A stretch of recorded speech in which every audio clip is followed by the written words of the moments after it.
Hello दोस्तों, मैं पूजा गुप्ता आप सबका स्वागत करती हूँ अरोड़ा आईएएस की टीम की तरफ से।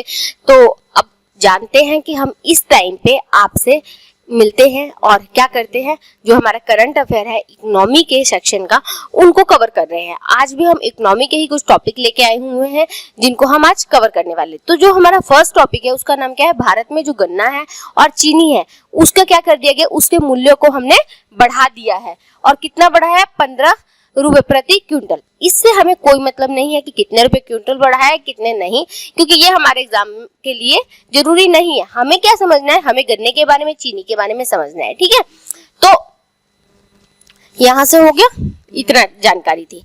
इसके अलावा अभी हम गन्ने की खेती, क्लाइमेटोलॉजिकल उसका फैक्टर क्या होना चाहिए वो देखते हैं। ठीक है, तो इसके लिए टेम्परेचर कितनी चाहिए। अगर हम कृषि करते हैं किसकी, गन्ने की, तो उसकी टेम्परेचर कितना होना चाहिए, इसका टेम्परेचर 21 से 27 डिग्री सेल्सियस होना चाहिए। अगर हमें वर्षा चाहिए तो वो वर्षा कितनी होनी चाहिए, 75 से 100 सेंटीमीटर होना चाहिए। और मिट्टी दोमट मिट्टी हो सकती है। दोमट मिट्टी में भी बलुई दोमट मिट्टी से लेकर हम चिकनी दोमट मिट्टी तक सभी का इसमें यूज कर सकते हैं। ये शारीरिक श्रम वाला क्या है, कृषि है। इसके अलावा क्या किया जाता है कि चीनी उद्योग को, आपने सुना ही होगा एथेनॉल ब्लेंडिंग, B20 के नाम से आपने सुना होगा। ठीक है, मतलब कि ब्लेंडिंग किया जा रहा है एथेनॉल का, किसमें, जो हमारे पेट्रोल और क्या है, पेट्रोल डीजल है उनमें। तो अब क्या है कि उसके लिए जैव ईंधन राष्ट्रीय नीति हम लेकर आए हैं ब्लेंडिंग के लिए। तो जिस वजह से क्या हो रहा है कि बहुत सारी जो गवर्नमेंट्स हैं, मतलब स्टेट्स हैं, वो क्या कर रही है, वो अब अपने जो चीनी और गन्ना उनका उत्पादन हो रहा है उनको चीनी में, जैसे गन्ने को चीनी में नहीं कन्वर्ट कर रही है बल्कि वो एथेनॉल के लिए प्रयोग कर रही है। क्यों, क्योंकि उनसे उनको प्रॉफिट ज्यादा हो रहा है। गन्ने का मूल्य निर्धारण कौन करता है। अब आपने देखा होगा क्या लिखा है वहां पे, एमएसपी नहीं लिखा है, वहां लिखा है एफआरपी। एफआरपी का क्या मतलब है कि उचित और लाभकारी मूल्य। ठीक है, ये तय कौन कर रहा है, केंद्र सरकार। यानी जैसे केंद्र सरकार बाकी जो फसलें हैं उन पे क्या दे रही है, एमएसपी दे रही है, उसी तरीके से जो हमारी केंद्र सरकार है गन्ने पे क्या देती है, एफआरपी, उचित और लाभकारी मूल्य देती है। इसका अनुमोदन कौन करता है, जैसे एमएसपी भी आपने देखा था, सीएसीपी जो हमारी कृषि लागत और मूल्य निर्धारण आयोग है वो क्या करती है, सिफारिश करती है। उसके हिसाब से आर्थिक मामलों का जो मंत्रिमंडल समिति है जिसके हेड प्रधानमंत्री जी होते हैं, वो क्या कर दिया जाता है, उसके द्वारा अंतिम निर्णय लिया जाता है, फैसला लिया जाता है और अप्रूव कर दिया जाता है। ठीक है, राज्य सरकारें भी कुछ सब्सिडी देती है जिसको हम सैप कहते हैं, राज्य परामर्श मूल्य कहा जाता है। हाँ, और कई बार ये इंपॉर्टेंट है, सैप जो होता है, जो स्टेट है, स्टेट गवर्नमेंट जो अपनी प्रोत्साहन राशि दे रही है या सब्सिडी दे रही है, वो कई बार एफआरपी से भी ज्यादा हो जाता है। तो ये कहीं आपको ट्रिक करके फंसा सकता है कि क्या ऐसा है या नहीं। तो हाँ गाइस, ऐसा है। भारत में गन्ने की स्थिति क्या है, ठीक है।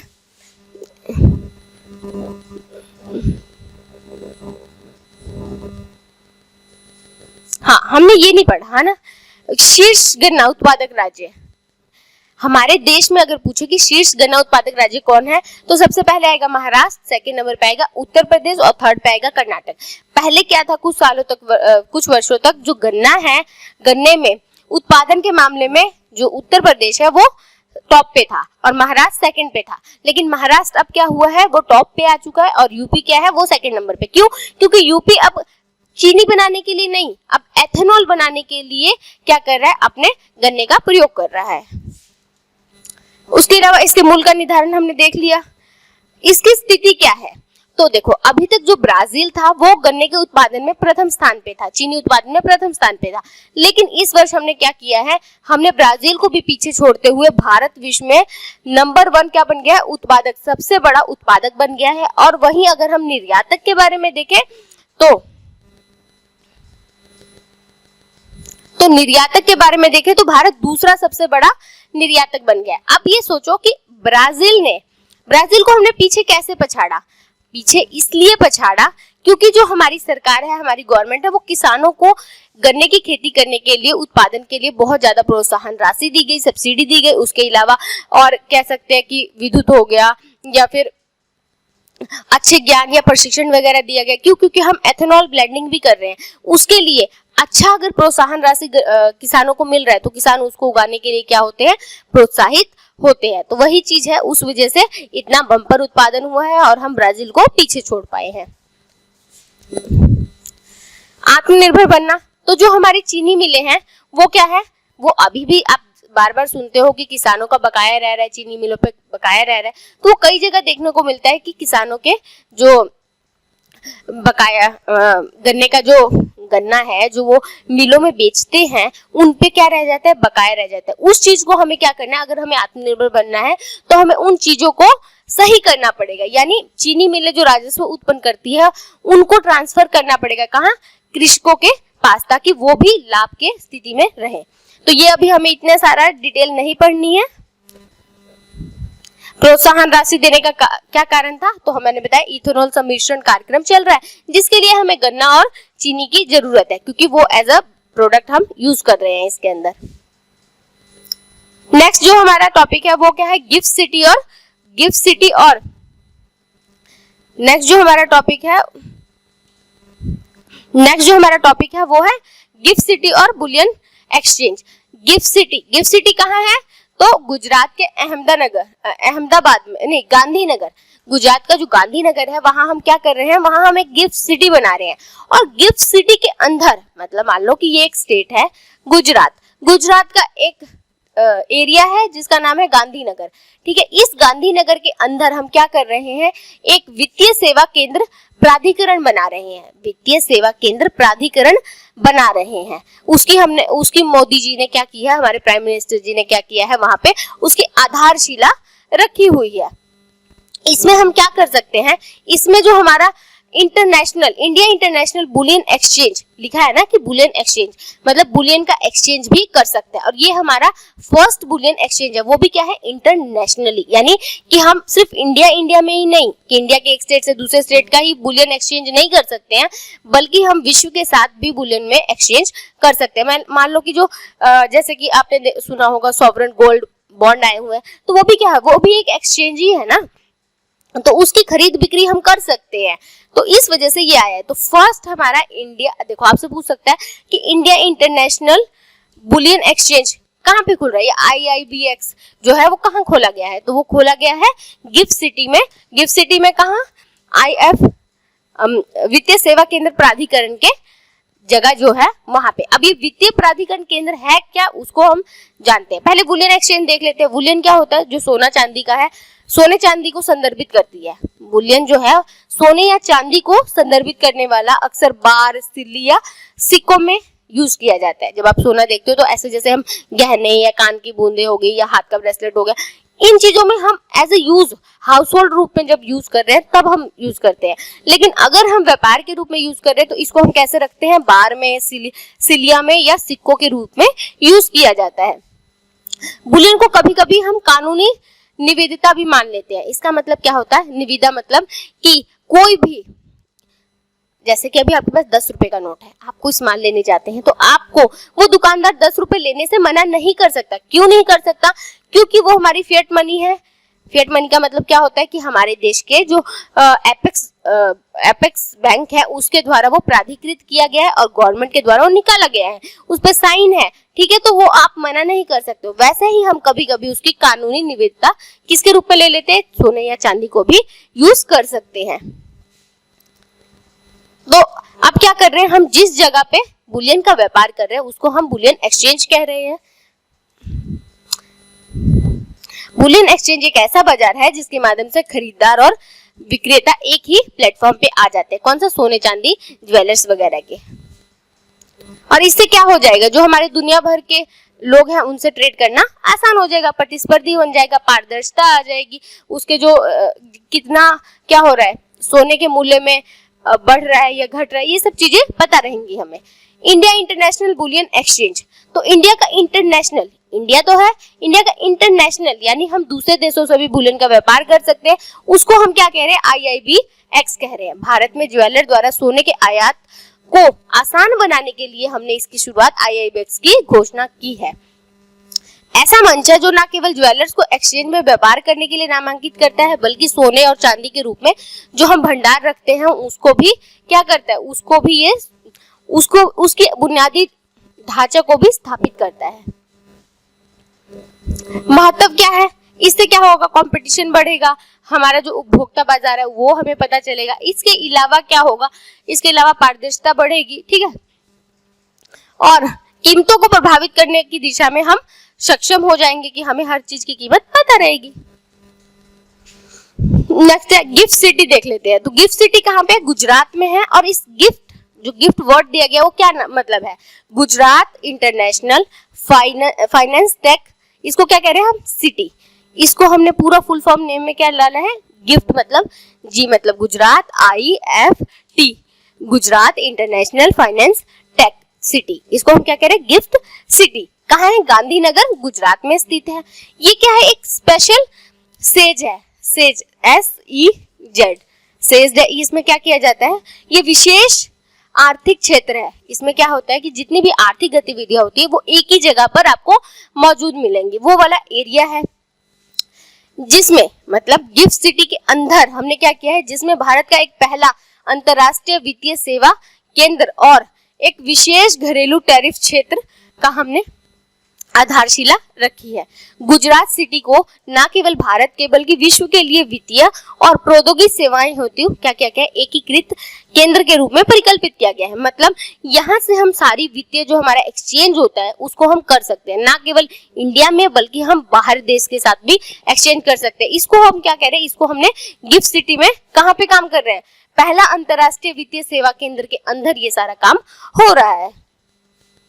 देखो मैंने बताया ना, अंतरराष्ट्रीय वित्तीय सेवा केंद्र में वित्तीय उत्पाद, वित्तीय सेवाओं और वित्तीय संस्थाएं जो हैं हमारी, उनको क्या किया जा रहा है, उनको विकास और विनियमित किया जाएगा। अब क्या है कि अब हम इसको इंटरनेशनल क्यों कह रहे हैं, क्यों, क्योंकि इसके साथ में क्या जुड़ा हुआ है, NSE, ठीक है, उसके बाद क्या है IFSC और उसके बाद है SGX, ये ठीक है। तो NSG का मतलब क्या हो गया, इंडिया का जो नेशनल स्टॉक एक्सचेंज है। उसके अलावा IFSC क्या हो गया, इंटरनेशनल फाइनेंस वाला, हाँ ये रहा हमारा इंटरनेशनल फाइनेंशियल सर्विस सेंटर हो गया। और सिंगापुर एक्सचेंज लिमिटेड, इन तीनों ने मिलकर एकीकृत होकर ये क्या किया है, इस चीज को यानी हमारे IFC को क्या किया है, स्टार्ट किया है। कनेक्ट के तहत सिंगापुर एक्सचेंज के सदस्यों द्वारा निफ्टी डेरिवेटिव्स पर सभी ऑर्डर क्या कर सकेंगे, ऑर्डर का और ट्रेडिंग और मैचिंग वगैरह कर सकेंगे, मतलब यूज कर सकते हैं एक तरह से। भारत और अंतरराष्ट्रीय न्यायालयों के जो ब्रोकर हैं, ब्रोकर डीलर से कनेक्ट करने के माध्यम से ट्रेडिंग डेरिवेटिव्स इत्यादि का हम क्या कर सकते हैं, बड़ी संख्या में हम उसमें भाग ले सकते हैं। तो ये सब हमें क्या हो जाएगा, आसान हो जाएगा। अंतरराष्ट्रीय IFSC, ठीक है, 2020 में बनी, कहाँ बनी, गुजरात के गांधीनगर में बनी। इसका कह रहे हैं ऐसी सभी वित्तीय सेवाओं, उत्पाद, संस्थाओं को क्या करना, विनियमित करने का काम करना है। इसकी संरचना, इसको शक्ति किसकी, मतलब इसको बहुत सारी शक्तियां भी है, किसका, विनियमन करने का, नियमन करने का। इसमें कौन कौन से लोग होंगे, तो इसमें RBI के, सेबी के, IRDAI और पेंशन निधि नियामक और विकास प्राधिकरण, इनसे जुड़े हुए एक एक सदस्य होंगे। मतलब इसके 9 सदस्य होंगे, टोटल 9 सदस्य होंगे। 9 में कौन हो गया, एक तो उनका गवर्नर हो जाएगा, दूसरा हो जाएगा RBI का एक सदस्य, सेबी का, RBI, सेबी, IRDA और पेंशन निधि जो है उनका, मतलब 4 ये और एक गवर्नर, इनके 5 हो जाएंगे। और उसके अलावा 2 क्या किया जाएगा, 2 को हम गवर्नमेंट के द्वारा नामित किया जाएगा और एक जो होंगे वहां पे विशेषज्ञ को रखा जाएगा। प्राधिकरण को बहुत सारी शक्तियां भी है कि वो उसको विनियमित करने के रूल रेगुलेशंस बना सकता है और ये संसद के द्वारा अनुमोदित करके बनाई गई है। नेक्स्ट जो हमारा टॉपिक है वो क्या है, जैव अर्थव्यवस्था। जैव अर्थव्यवस्था अभी हाँ, हमारा नेक्स्ट टॉपिक क्या है, जैव अर्थव्यवस्था। जैव अर्थव्यवस्था, जैव मतलब समझ ही रहे होंगे, जैव अर्थव्यवस्था, ठीक है। तो अब क्या किया है, जैव प्रौद्योगिकी उद्योग अनुसंधान सहायता बिराक जो है हमारा, उसने क्या किया है, भारत की जैव अर्थव्यवस्था रिपोर्ट निकाली है। तो अगर क्वेश्चन पूछ लिया जाए आपसे कि भारत की जैव अर्थव्यवस्था रिपोर्ट 2022 को किसने निकाला है, तो आपको पता होना चाहिए बिराक ने निकाला है। जो ये क्या है, इस रिपोर्ट में क्या कहा गया है, इस रिपोर्ट में उत्तर पूर्व जो क्षेत्र है हमारे, उनको क्या कहा गया, उनको अनुदान देने के लिए बात की गई है। उत्तर पूर्व क्षेत्र के 25 स्टार्टअप्स को उद्यमियों के 50 लाख रुपए तक की वित्तीय सहायता की बात की गई। जो बिराक है वो किसके अंदर आता है, तो वो जैव प्रौद्योगिकी विभाग के अंतर्गत आता है। और ये क्या है, एक गैर लाभकारी सार्वजनिक क्षेत्र का उद्यम है। रिपोर्ट की मुख्य विशेषताएं क्या है, तो ये हम अगर नहीं भी पढ़ेंगे तो भी चलेगा, पर एक बार देख लेते हैं। 2025 तक 150 बिलियन अमेरिकी डॉलर और 2030 तक 300 मिलियन डॉलर में अधिक जो हमारी जैव अर्थव्यवस्था है वो क्या होने वाली है। तो 2025 तक तो 150 बिलियन और 2030 तक 300 बिलियन की हो जाने की संभावना है। टीकाकरण आपने देखा, टीकाकरण भारत ने प्रतिदिन कोविड के टीकों की लगभग 400 बिलियन डोज दिए हैं। कोविड-19 देश के 2021 में हर दिन 1.3 बिलियन कोविड के टीके दिए गए हैं। जैव अर्थव्यवस्था क्या है, अब यहाँ पे हम समझेंगे जैव अर्थव्यवस्था एक्चुअल में क्या है। जैव अर्थव्यवस्था जो हमारा फाओ है, मतलब खाद्य और कृषि संगठन, किसका पार्ट है, ये यूएन की स्पेशलाइज्ड एजेंसी है। तो यूएन के खाद्य और कृषि संगठन के अनुसार जैव अर्थव्यवस्था को जैविक संसाधनों के उत्पादन, उपयोग और संरक्षण के रूप में परिभाषित किया है। जो जैविक संसाधनों के जो हम उत्पादन करते हैं, उसका उपयोग कर रहे हैं और उसको संरक्षण कर रहे हैं, उसको हम क्या कहेंगे, जैव अर्थव्यवस्था के अंतर्गत काउंट करेंगे। जिससे संबंधित ज्ञान, विज्ञान, प्रौद्योगिकी और नवाचार, सूचना, उत्पादन प्रक्रियाएं आदि शामिल होंगी इसके अंदर, ताकि स्थायी अर्थव्यवस्था की ओर से बढ़ने के उद्देश्यों में सभी आर्थिक क्षेत्रों की जानकारी, उत्पादन प्रक्रियाएं और सेवाएं इनको प्रदान किया जा सकते हैं। यूरोपियन यूनियन है और OECD द्वारा नए उत्पाद और बाजारों को विकसित करने के लिए जैव प्रौद्योगिकी के उपयोग को बढ़ावा देने के लिए हमने क्या किया है, 21वीं शताब्दी के पहले दशक में हमने क्या किया था, हमने जैव अर्थव्यवस्था शब्द को लोकप्रिय बनाया है। तो अब आपको समझ आ गया जैव अर्थव्यवस्था क्या है। उदाहरण, खाद्य प्रणालियां जो है जैव अर्थव्यवस्था में महत्वपूर्ण स्थान स्थित है, जैसे संधारणीय कृषि होगी, संधारणीय मत्स्य पालन हो गया, या इसके अलावा वानिकी होगी, मतलब सतत विकास की तरफ हम एक कदम बढ़ा रहे हैं। खाद्य और चारा निर्माण हो गया, इसके उत्पाद क्या होते हैं, बायोप्लास्टिक, बायोडिग्रेडेबल कपड़े, मतलब ऐसी चीजों का यूज करना जो क्या हो सके, जिसका हम रीयूज कर सकते हैं। चक्रीय अर्थव्यवस्था बनाने की हम कोशिश कर रहे हैं, जिनको हम प्रोड्यूस करें उसको हम फिर से रीयूज करें। चक्रीय जैव अर्थव्यवस्था मैंने बताया ना अभी, और देखो ये वाला ही टॉपिक आ गया, ये करने की कोशिश कर रहे हैं। चक्रीय जैव अर्थव्यवस्था, जैव अर्थव्यवस्था का उद्देश्य विकास, जो सतत विकास है, और चक्रीय अर्थव्यवस्था दोनों को क्या करना है, बढ़ावा देना है। चक्रीय अर्थव्यवस्था में क्या होता है, जिस चीज को हमने बनाया है अगर वो थोड़ी खराब हो जाती है तो उसको रिपेयर करना और उसको रीयूज करना, उसको ही हम क्या कहते हैं, चक्रीय अर्थव्यवस्था कहा जाता है। तो ये हमारी चीजें हैं। इससे क्या होगा, जैव अर्थव्यवस्था में भारत की क्या स्थिति है, कई ऐसे क्षेत्र हैं,